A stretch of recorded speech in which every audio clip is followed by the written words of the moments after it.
17th anniversary of 9/11 has just passed, and joining me is Mike McAvoy. Mike, I always appreciate you doing this. Did it ever get easier? No. My body starts to go into something different every year late August, and this year I was really busy and wasn't feeling good for a couple of days, and I'm just like, what's going on with me? And then I look at the calendar and go, September's in a couple of days. It just happens. Unlike the majority of the stories we've heard, you had two people that you loved very much perish that day, your brother and your lifelong best friend, and you actually watched the towers fall from your office. Tell us a little bit about that day. You know, Mike, our office had a direct view of the Trade Center. Even though we were in Brooklyn, there's nothing but water and the towers. And, you know, like everybody else, you thought it was a small plane, a Cessna that somehow crashed into the buildings. When I got up from my desk to go look, the hole was so big. The flames were shooting out of the building, and the smoke was so black. And I was like, oh my gosh, this is bad. I mean, really bad. And I ran back to my desk to call my buddy. And that's how my day started. You know, knowing he was in the building. I tried to count the floors to see where the plane went in, because I knew he worked on 104. And I just got up high, and I'm like, yeah, he's above where the plane went in, and this doesn't look good. And then you realized it was terrorism when that second plane hit. You know, Mike, this is one of the harrowing parts of that day. So my office, I had to walk around a corner to go to the windows, and I'm on the phone trying to get in touch with Jimmy, trying to get some information, and I start walking back towards those windows, and it was everybody was standing. As you can imagine, people are standing in front of it watching what's going on, and all of a sudden everybody screamed. Some people literally fell to the ground. And I was like, what happened? They go, a plane hit the other building. And you know, I mean, I'm talking screeching screams, you know, blood-curdling scream. And then I knew right there, that has to be terrorism. Two planes had never hit the Trade Center before. And I looked at my watch, and it was 9:04. And I thought, my brother John, he works 6 at night to 9 in the morning, or 9 in the morning to 6 at night. That's a FDNY shift. And I thought, oh, I hope he's not working. But regrettably, he was. So he was actually off duty, and he grabbed a cab and his gear. Yep. And went down to the towers. The night guys come in early, they have to, and they give the day, the day guys come in early, and they give the night guys a break. So he had changed into street clothes and was just still in a firehouse because of the actual timing. So he had to change into his gear. The first truck went out like that, full of guys. There was actually 2 extra guys on the truck. Him and 3 other guys went out into the street, flagged 2 cabs. I'm presuming that on the way down there in the cabs, the second plane hit, because he went into the second building that got hit, which is Tower 2. Which was the first one that came down. So you had your brother in one building and your best friend Jimmy in the other. Yep. At what point did you start making your way into the city? You know, because we were in Brooklyn, and because we actually felt safe, and they were saying the tunnels are closed, don't go anywhere, the trains are, I mean, there's no place for us to go. All we tried to do was get information. I called my mother. I tried, you know, one of the worst times of my day was when I called Jimmy's house. And it was before the second plane had hit, and I got his wife on the phone. And the phone must have said New York City on it. And she screamed hello into the phone, because I was hoping he was home. I didn't know whether he was working that day. It was a beautiful day out. He lived near a beautiful golf course. Maybe he's home. And her frantic scream of hello, I knew that Jimmy was working. So then, you know, I called my mom. I couldn't believe how calm my mom was, and she knew my brother was at the firehouse. So we were trying to get information. You know, we'd heard that the Pentagon was hit. We heard there were more planes in the air. It was craziness. And then, you know, Mike standing there, I was standing at the windows when the building came down. And I said, oh my God, 10,000 people just died. That's what I thought. I thought it was that bad. And then, okay, when is the next one coming down? And in between, again, we were trying to get more information, trying to get in touch. You know, my wife, Natalie, was, you know, 8 months pregnant, and had to let her know. Phones weren't working. I mean, it was chaos. It was chaos. And then finally, probably about 1:30, they said the trains are running. So I took a train into Manhattan from Brooklyn, and I went to my brother's firehouse. And the experience at the firehouse, you've told me this before, the looks on the fire. These are seasoned, hardened firefighters. These guys have been through everything, but never this. That's the first thing they said to me. We've never seen anything like this. Mike, 110-story buildings, both of them are gone, plus other surrounding buildings have collapsed. I mean, and they didn't know what, they looked scared. They truly looked like, and they knew that they lost a lot of firemen. They didn't know how many. They thought they lost 1,000. You know, they wound up losing 343. So they were nervous, they were scared a bit, and upset all at the same time. So when I looked one in the eye and said, any chance for survivors? And he said, we're not finding anybody.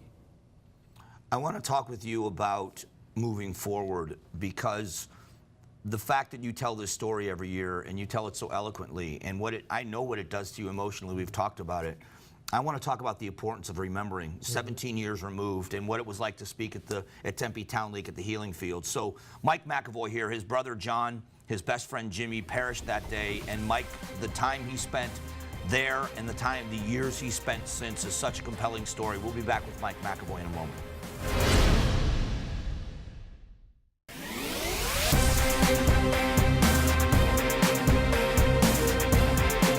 I'm joined by Mike McAvoy, and we're talking about 9/11. The idea, never forget. Tell us about your brother. These pictures really do typify who he was. They tell an amazing story. This picture was taken at my ex-wife's baby shower. He was the only man at that. It was at his house. So this was taken September 9th, 2001, 2 days before. And that's who he is. Good looking, having an Amstel, sneakers on, smiling. And then there's that one after a pretty good fire, as he told me, fighting the fire for a while. And, when he was a fireman, and then he was a nice guy besides that. When you talk and you tell the story, I know it's not easy for you. We've had conversations about this. Why is it so important for you to continue to tell the story? As people are getting older, they're having children who haven't been around. Their lives were important. Everybody's life that day was important, and they need to be remembered. And we don't want history ever to repeat itself. And I feel compelled to continue this as I feel I'm a patriot, and there's a lot of patriots in this country that want to know that we haven't forgotten something. It was a turning point in America. When you think about the personal loss, and when I look at you, I think here's somebody that I know you are a very patriotic American, but you lost a brother, you lost your best friend, you're a New Yorker by birth, and so they attacked your city. And then as an American, the perspective you have now all these years later, what message do you want people to hear? Never to forget. You mentioned it. The Tempe Healing Fields is an amazing patriotic memorial to all those lives lost on 9/11. And that's what I want people to see. We stand for the national anthem and sing it. They play taps. They have a lifelike flag, this beautiful flag for every person who was killed that day. And that's what I want people to remember as America. We were united after 9/11 like I'd never seen in my life. It would be great to go back to that, wouldn't it? Isn't it amazing that if you remember in the hours that followed, the entire United States Congress, Republicans, Democrats, all of them, they stood on the steps of the Capitol building and they sang, "God bless America." And there was, the terrorists thought that we were so divided that we argue amongst ourselves that we'd fall apart. And we did the opposite in the days that followed. It was beautiful to see. It was beautiful to hear that stores were running out of American flags. They couldn't make them enough. All the people that showed support to myself and my family. The companies we worked for were like, take as much time off as you want. I mean, it was everything. Everybody was together. And because we were attacked. It wasn't, I know New York was attacked, but that should have been an attack on every American should have felt attacked that day. When you speak, and I've heard you tell the story, and I've heard you speak in public, you usually end with a message of the hope and the unity. How important is that to you to remember the goodness that came out of all of that? My brother was the ultimate firefighter. He wouldn't have wanted to be anywhere else that day except helping people. And a lot of people were saved because of what the first responders did, whether it was cops on the ground or firemen in the building, telling people to get out, go this way, go that way. That's who we are. We're there to help each other through when times get bad, the best show up. And the best showed up that day because 25,000 people were rescued that day. And that's a miracle. When you think about, and you've heard the stories of the people on the stairwells that never knew they could get out until they saw the firefighters coming up. If the firefighters could get to them, they could get out. And then the firefighters and the police officers that were posted at the doors, making sure people got through the doors when people weren't jumping. They literally gave up their lives making sure innocent people got out of those buildings. There's a lot of pictures of firemen and policemen who aren't here anymore, who sacrificed their life so other people could live. That's for sure, Michael. So what now? I mean, you get to speak to a lot of groups throughout the year, but especially on September 11th. Going forward, what do we need to do as a country, in your opinion, with all of this information? Vote Republican. We need to do a lot. We need to understand our enemy, which I don't think we truly do, because they're not going away. We didn't sign any contracts, any treaties with them. They're not going away. So we have to be very, very diligent, and we have to keep at them. The war's still going on. It hasn't stopped. We don't talk about it as much, but we have to remember who we're fighting. When you say vote Republican, I laugh only because I agree with you in the sense of we have to identify who the enemy is and be willing to call them the enemy and move forward in that regard. But taking politics out of it and explaining to people why that's so important. When I look at those pictures, I never met your brother and you never met mine, but we have got this weird bond because our families have paid a big price. And when people don't take it seriously, it's offensive. It is. It's unbelievable how you say that. It's perfectly true. Yeah, this didn't go away. This 9/11, it didn't end that day. You know, it's still going on. A couple of years ago, I knew a soldier who was killed in Afghanistan. He wore my brother's bracelet to make it even closer to home. And I knew guys in his unit. So it's not over, and we have to take it really serious. Last word for people as they look for something to make sense of with all of this. What lives with you the most with your loss? Is it the patriotism in the days after, or is it the loss that's the worst part of it for you?